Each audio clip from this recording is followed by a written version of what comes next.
Americans find a lot of things to fight about, but the fact that we only have one planet is one thing that we can't argue.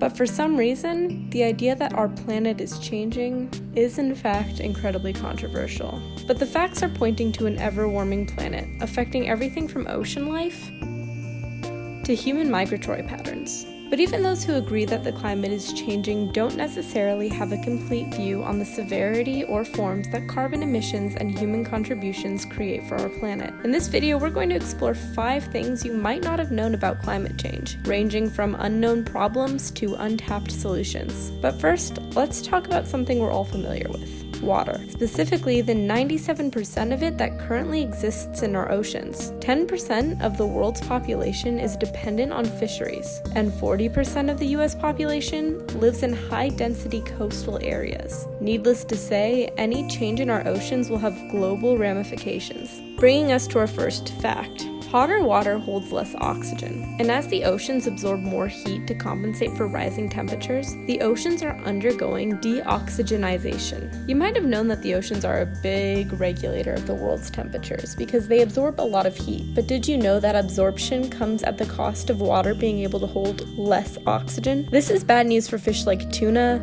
marlin, and sharks, all of which are sensitive to low oxygen in the water. These bigger fish have a few options: die or swim to shallower waters, which might not be ideal for that Florida beach trip you've been planning, unless you want to spend it next to Mr. Great White. It also means that these fish are more vulnerable to overfishing, an issue really important to consider when 4.3 billion people globally rely on fish for a significant portion of their protein. Number 2, hot water takes up more space. It's called thermal expansion. And while you know that our ice caps and glaciers are melting, contributing to higher sea levels, what you might not realize is that the heat in our oceans actually makes the water expand. So not only are we getting tons of new water, we are also making that water take up more space, which only exacerbates the issue of rising sea levels. Due to this rise, by 2050, it's expected that $106 billion worth of property will actually be underwater. 8 of the world's 10 largest cities reside in coastal areas, and if the sea level rises too drastically, that spells a disaster of relocation.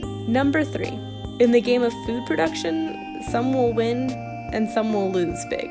The rising temperatures don't mean everyone is going to suffer equally. In fact, some areas will see greater crop yields, but this could lead to a humanitarian crisis that undoes much of the work that has gone into trying to bridge the gap between developed and underdeveloped nations. There's not much more to say, other than some people will be able to eat and others won't. Number 4, there are natural solutions. Literally. Do you know what pulls carbon dioxide out of the atmosphere? Plants. And tropical forests in particular actually provide 30% of action needed to prevent worst climate change scenarios. Yet we only devote 2% of funding to natural-based solutions, even though they've proven most effective. And finally, number 5. People are more open to those solutions than you might think.